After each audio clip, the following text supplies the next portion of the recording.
क्या आप जानते हैं, रामायण में हनुमान जी की कुछ ऐसी शक्तियां भी थीं जिनका जिक्र बहुत कम लोग करते हैं। ऐसी शक्तियां जो सिर्फ बल की नहीं बल्कि ज्ञान, चेतना और दिव्य ऊर्जा की थीं। आज हम जानेंगे हनुमान जी की असली शक्तियां और रामायण के वो छिपे रहस्य जो शायद आपने पहले कभी नहीं सुने होंगे। रामायण में जब भी शक्ति की बात होती है तो सबसे पहले याद आते हैं भगवान श्री राम के परम भक्त हनुमान जी। लेकिन क्या आप जानते हैं, हनुमान जी की शक्ति सिर्फ उनके बल में नहीं थी, उनकी असली शक्ति थी उनकी भक्ति, बुद्धि और दिव्य चेतना। कहा जाता है कि बचपन में हनुमान जी ने सूर्य को फल समझकर निगलने की कोशिश की थी। ये कोई साधारण घटना नहीं थी, ये इस बात का संकेत था कि उनके भीतर असीम ऊर्जा और अद्भुत साहस था। रामायण में एक और रहस्य छिपा है।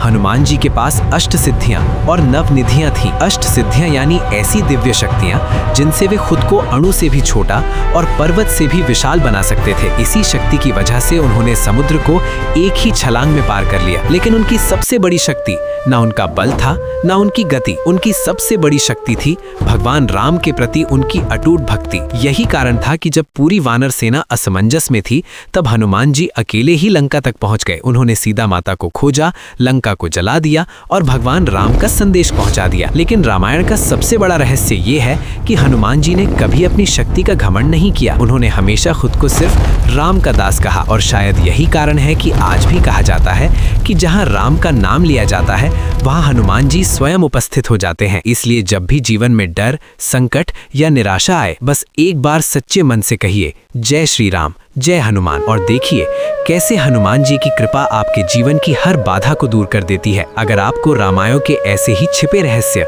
आध्यात्मिक कहानियां और दिव्य ज्ञान जानना पसंद है तो अभी आत्मशुद्धि चैनल को फॉलो करें, क्योंकि यहाँ हम सिर्फ कहानियां नहीं बताते, हम आपको सनातन ज्ञान की उस यात्रा पर ले जाते हैं जो मन, आत्मा और जीवन तीनों को बदल देती है। तो जुड़े रहिए आत्मशुद्धि के साथ और याद रखिए, भक्ति में ही सबसे बड़ी शक्ति छिपी होती है। जय श्री राम, जय हनुमान।